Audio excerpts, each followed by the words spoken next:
तो ये जो पूरा कॉन्सेप्ट है द टेबल का, ये है कि दो मसीही लोग जब मिलते हैं तो वो किस प्रकार से खाते हुए, नॉर्मल जीवन को जीते हुए कैसे बात करते हैं, कौन सी बातों को करते हैं। क्योंकि वचन कहता है तुम जो भी करो प्रभु की महिमा के लिए करो। आप भी एक बहुत अच्छे थिंकर हैं और मैं जानता हूँ आपके पास बहुत सारी चीज़ें हैं बताने के लिए, बहुत सारी चीज़ें हैं पूछने के लिए। कुछ एक बातें हैं मेरे मन में और बहुत सामान्य, बहुत सरल बातें हैं जो अक्सर हम अपने मसीह जीवन में घटित होते हुए देखते हैं और लोगों के जीवन में घटते हुए देखते हैं। जिसमें से एक बहुत ही कॉमन सा एक प्रश्न मेरे मन में आता है अक्सर प्रभु भोज के विषय में। और हम देखते हैं कि आज प्रभु भोज जो है, जैसा कि हम जानते हैं, कलीसिया की एक बहुत ही महत्वपूर्ण विधि है प्रभु भोज और बपतिस्मा। बिल्कुल। और दोनों ही बहुत ही इम्पोर्टेंट ऑर्डिनेंस हैं चर्च के, कलीसिया के। लेकिन आज के समय में जब हम देखते हैं, बहुत सारे लोगों ने इसी प्रभु भोज या इसी बपतिस्मे की जो विधि है उसे एक पवित्र विधि ना मानकर एक ऐसा रिचुअल बना दिया है, एक ऐसा संस्कार या एक ऐसी व्यवस्था बना दी है कि लोगों को ये लगता है कि हम पूरे महीने अगर चर्च नहीं गए, प्रभु के भवन में नहीं आए, प्रभु को मुंह नहीं दिखाया तो कोई बात नहीं। लेकिन क्योंकि आज महीने का पहला रविवार है और आज फर्स्ट संडे और आज प्रभु भोज होने वाला है, तो आज हमें ज़रूर चर्च जाना है। तो आपको क्या लगता है, ये जो विचारधारा है लोगों के अंदर, ये इस तरह की मनोवृत्ति का विकसित होना क्यों है? बिल्कुल। और कैसे हम इससे बच सकते हैं? क्योंकि मेरा मानना ये है कि जितना ज़रूरी प्रभु भोज में शामिल होना है, प्रभु भोज वाले दिन चर्च जाना है, क्या उतना ही ज़रूरी और दिनों में चर्च जाना नहीं है? बिल्कुल। कैसे हम इस चीज़ से बच सकते हैं? आपका प्रश्न बहुत ही जेन्युइन है और जो चीज़ आपने ऑब्जर्व करी है सही करी है। हमें लगता है प्रभु भोज में जाना एक रीति में शामिल होना है, उसी प्रकार से जैसे आप प्रसाद को खाने की रीति में शामिल होते हैं। बिल्कुल। तो हमें लगता है संडे, महीने के एक संडे में चले जाएं और प्रसाद ले लेते हैं और हमारा उद्धार हो जाए जी। लेकिन नहीं, वचन के अनुसार प्रभु भोज की विधि रोज के लिए है। रोज की रोटी मुझे दे जी।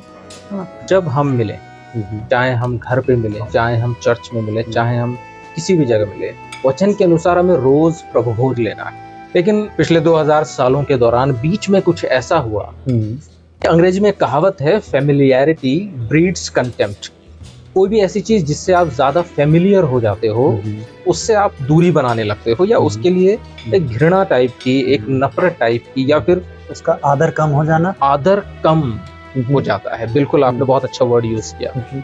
तो इस चीज को देखते हुए लोगों ने क्या किया, चर्च में एक बार, महीने में एक बार देना शुरू किया। अब आदर तो बढ़ गया, पर आदर इतना बढ़ गया कि वो ऑलमोस्ट लोग उसको प्रसाद की तरह या परमेश्वर की तरह ट्रीट करने के लिए, संडे को पहले दिन जाके हमें प्रभु से नहीं मिलना, प्रभु भोज लेना है। उनके लिए ऑलमोस्ट ये प्रभु के तुल्य हो गया है। हमें आदर देना है, हमें याद रखना है हम प्रभु भोज को क्यों लेते हैं। यदि आप और मैं प्रभु भोज को हल्के में लें, या फिर आप और मैं प्रभु भोज को पहले स्थान पे रख दें कि यही हमारा उद्धार करेगा, इसको खाने से हमने पता नहीं क्या प्राप्त कर लिया, दोनों ही एक्सट्रीम्स गलत है। प्रभु भोज का अपना एक स्थान है, अपना एक आदर है, और वो हमें देना है। हम रोज भी दे सकते हैं, हम हर हफ्ते दे सकते हैं, हम महीने में एक बार दे सकते हैं।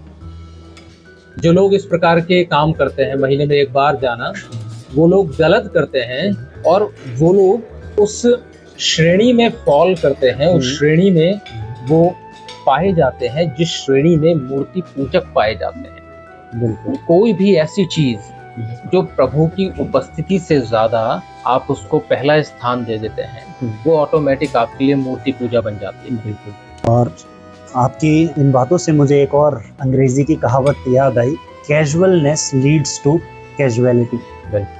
जब हम चीज़ों को लेकर बहुत ज़्यादा, चीज़ें हमारे लिए बहुत ज़्यादा आम हो जाती हैं, तब हम उनके महत्व को खो देते हैं। बिल्कुल। और शायद मैं ऐसा ऑब्जर्व करता हूँ, ऐसा महसूस करता हूँ कि शायद ऐसा ही कुछ इजराइलियों के साथ भी हुआ होगा। जब शुरुआत में परमेश्वर ने उनकी अगुवाई करी, दिन में बादल के खम्भे में और रात में आग के खम्भे में, शुरुआत में जब उन्होंने वो चीज़ देखी तो उन्हें बहुत अच्छी लगी होगी।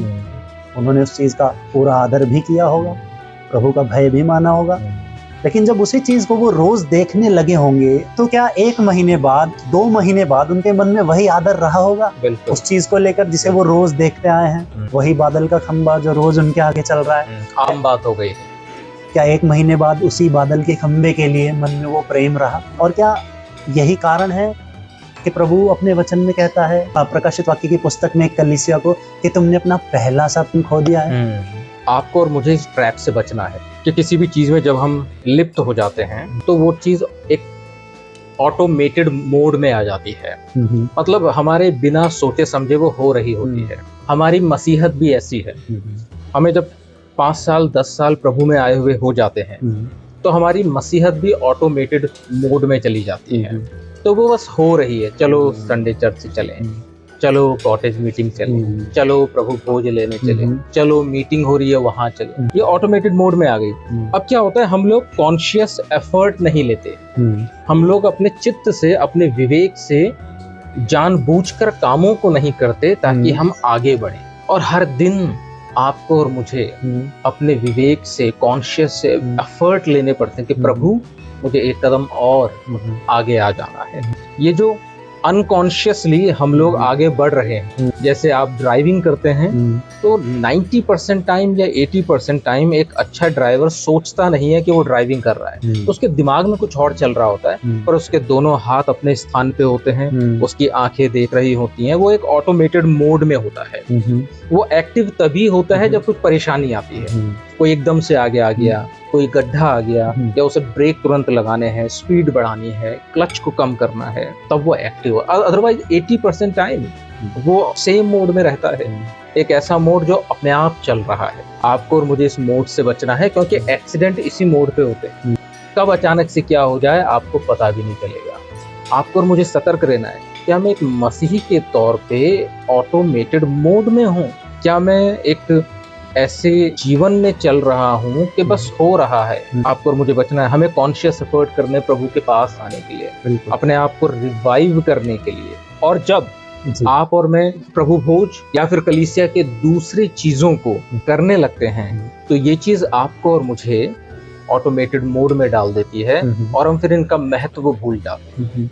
हम इतने फेमिलियर हो जाते हैं कि इनका आदर नहीं रहता। तो आपकी बातें सुनकर मेरे मन में एक और विचार आया, जैसा कि आपने कहा कि हम ऑटोमेटेड मोड में चले जाते हैं जहाँ चीज़ें अपने आप होने लगती हैं। तो मुझे लगता है कि ये एक ऐसी स्थिरता की ओर इशारा करती है जीवन में, जिस स्थिरता से हमें बचने की ज़रूरत है। हाँ, हमें जीवन में स्थिरता की ज़रूरत है, लेकिन बात जब आती है प्रभु में बढ़ने की, तो मुझे लगता है स्थिरता एक खतरनाक जगह है आपके लिए।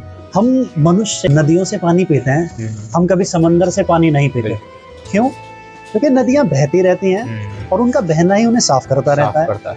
तो मुझे लगता है कि जब हम जीवन में उसी स्थिरता वाले मोड पे आ जाते हैं, उसी ऑटोमेटेड मोड पे आ जाते हैं, तब हम बढ़ना बंद कर देते हैं और जीवन में हम खारे होने लगते हैं। और खारे होने से मेरा मतलब है कि हम जीवन में अनप्रोडक्टिव होने लगते हैं, और फिर हम जो दूसरों की प्यास बुझा सकते हैं, हम शायद फिर दूसरों की प्यास बुझाने के लायक हम नहीं रहते। यही बात हम बपतिस्मे के विषय में भी देखते हैं। लोगों को ऐसा क्यों लगता है कि बपतिस्मा लेना यानी स्वर्ग जाने का टिकट, या बपतिस्मा ही उद्धार का टिकट, जो कि गलत है। बिल्कुल एक गलत सोच है ये। बपतिस्मा सिर्फ एक धार्मिक रीति है जो प्रभु ने की और प्रभु ने एस्टैब्लिश करी। बपतिस्मा और प्रभु भोज के अलावा हमारे प्रभु ने किसी और चीज को एस्टैब्लिश नहीं किया, और यही 2 रीतियां हैं जिसको हमें फॉलो करना है। परंतु ये 2 रीतियां हमें स्वर्ग नहीं ले जाती। स्वर्ग जाने का एकमात्र रास्ता है, वो है प्रभु यीशु पर जेन्युइन विश्वास। अगर मेरा और आपका विश्वास जेन्युइन नहीं है, हम रोज जाके डुबकी लगाएं, हम स्वर्ग नहीं जाएंगे। हम रोज प्रभु भोज ले लें, हम स्वर्ग नहीं जाएंगे। लोग बच्चों का बपतिस्मा करते हैं, गलत है। उनके पास विवेक नहीं है, उनके पास सही गलत को जानने की, सोचने की शक्ति नहीं है, उनके पास अपने लिए डिसीजन लेने की शक्ति नहीं है। और कुछ बड़े भी ऐसे हैं। अब बड़ों के साथ क्या प्रॉब्लम है, पान तंबाकू गुटखा सिगरेट कर रहे हैं, लेकिन उनको बपतिस्मा लेके ईसाई बनना है। दारू चलती रहेगी, रोज वो शराब में डूबेंगे, पर उन्हें बपतिस्मा डूबना जरूरी है स्वर्ग जाने के लिए।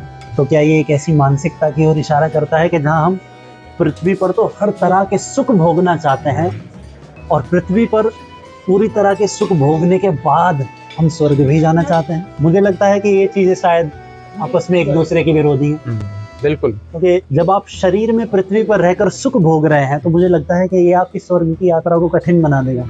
इस प्रकार की मानसिकता जो है वो आत्मिक नहीं, वो शारीरिक है। ये जो मानसिकताएं हैं कि आप रीतियों को प्राथमिकता देते हैं या आपको लगता है रीतियों के द्वारा, बपतिस्मा के द्वारा, प्रभु भोज के द्वारा आप स्वर्ग पहुंचते हैं, ये मानसिकता एक पारंपरिक मानसिकता है। और पारंपरिक मानसिकताएं परमेश्वर के आत्मा के खिलाफ होती हैं। वो मानसिकता जो परंपराओं पर आधारित है, मुश्किल है। प्रभु सब कुछ कर सकता है, परंतु मुश्किल है कि ऐसे लोग स्वर्ग जाएं। स्वर्ग जाने को लेकर जब हम बात करते हैं तो एक और प्रश्न मेरे मन में ये उठता है कि जहाँ हम मसीह को स्वीकार कर लेते हैं और उसके बाद हमें ये लगता है कि अब हमारा स्वर्ग जाना तो तय है, तो यहीं से मेरा एक प्रश्न ये है कि क्या एक विश्वासी जिसने प्रभु यीशु मसीह को स्वीकार किया है, उसे अपने व्यक्तिगत उद्धारकर्ता के रूप में ग्रहण कर लिया है, क्या एक ऐसा विश्वासी भटक सकता है और स्वर्ग नहीं जा सकता? बिल्कुल पॉसिबिलिटी है। उनमें से एक ऐसा विश्वासी हम यहूदा इस्करियोती को भी देखते हैं कि आप प्रभु में आते हैं पर ठहर नहीं पाते। कुछ लोग बड़ी मुश्किल से आते हैं पर उनका ठहरना बहुत अच्छा होता है। कुछ लोग आसानी से आ जाते हैं लेकिन वो ठहर नहीं पाते, स्थिर नहीं रह पाते और पीछे चले जाते हैं। तो ये पॉसिबल है कि हम अपनी रेस को, हम अपनी दौड़ को अधूरा छोड़ दें, ये पॉसिबल है। और वो लोग जो लेट शुरू कर रहे हैं वो अपनी दौड़ को पूरा कर।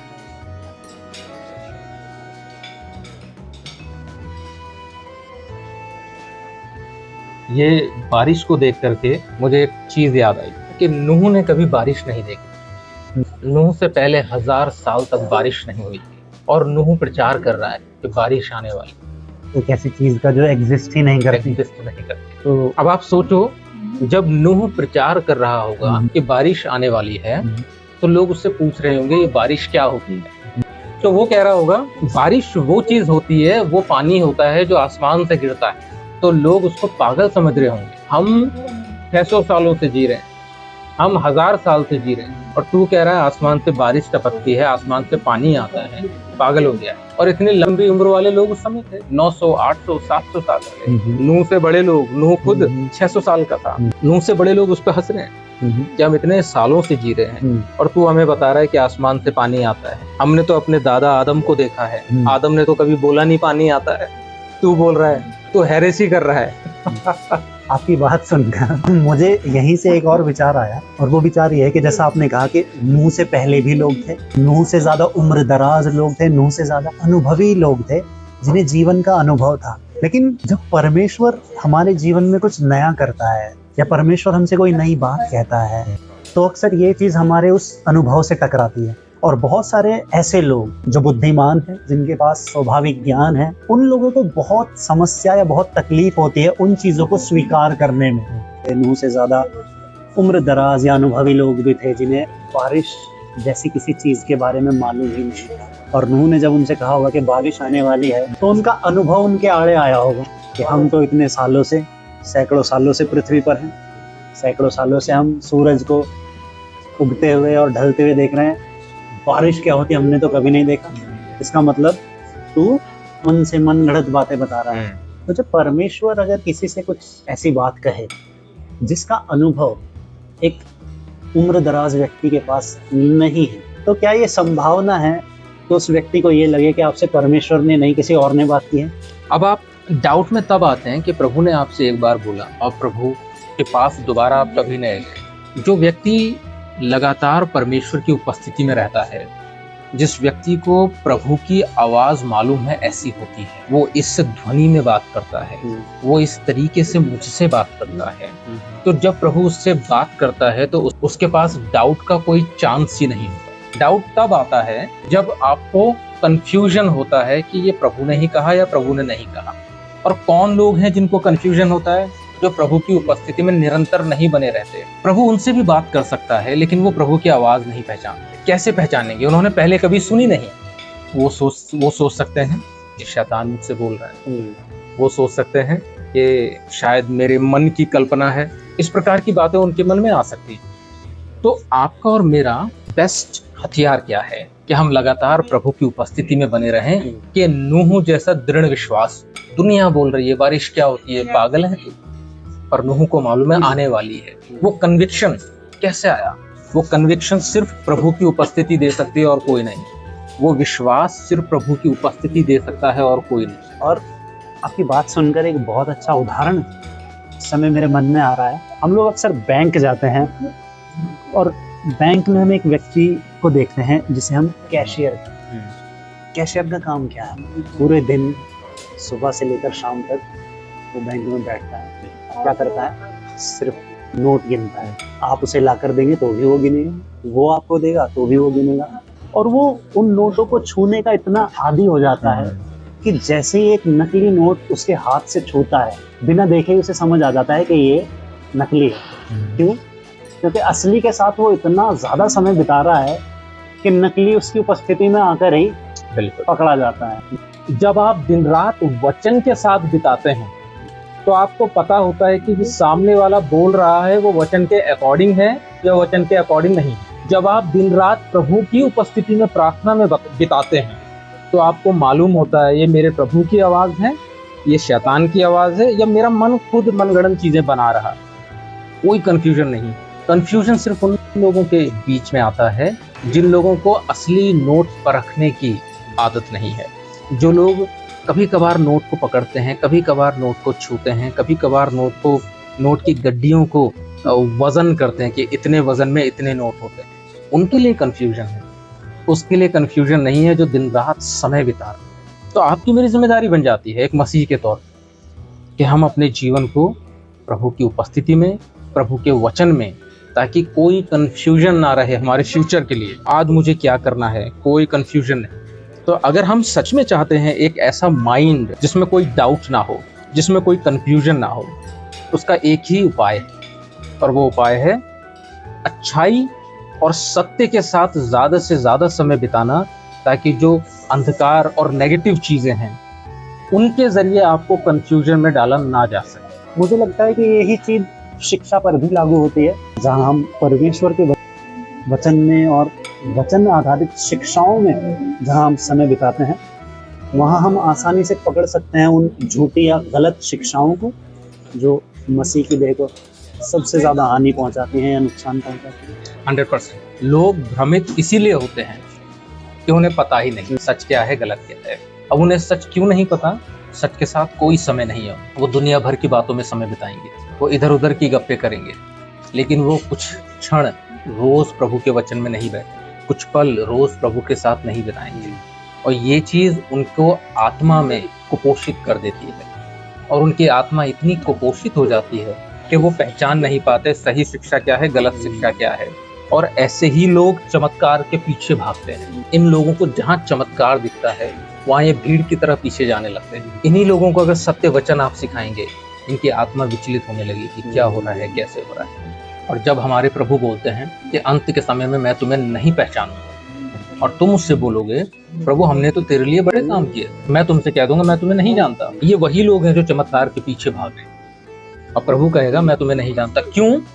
क्योंकि जब आपको और मुझे प्रभु को जानना होता है और प्रभु को हमें जानना होता है, तो वो वचन के जरिए आपको मुझे वचन के साथ बैठना पड़ता है, आपको मुझे घुटनों पे बैठना पड़ता है, ताकि हम प्रभु को जाने, प्रभु को इतना जान जाएं कि जब स्वर्ग पहुंचे प्रभु दूर से ही उस पिता की तरह दौड़ा चले आए, मेरा बेटा आ गया, मैं इसका इंतजार कर रहा था। लेकिन क्या होता है, हम प्रभु को नहीं जानते, प्रभु हमें नहीं जानता। कारण क्या है? हम वचन और प्रार्थना में समय नहीं बिताते।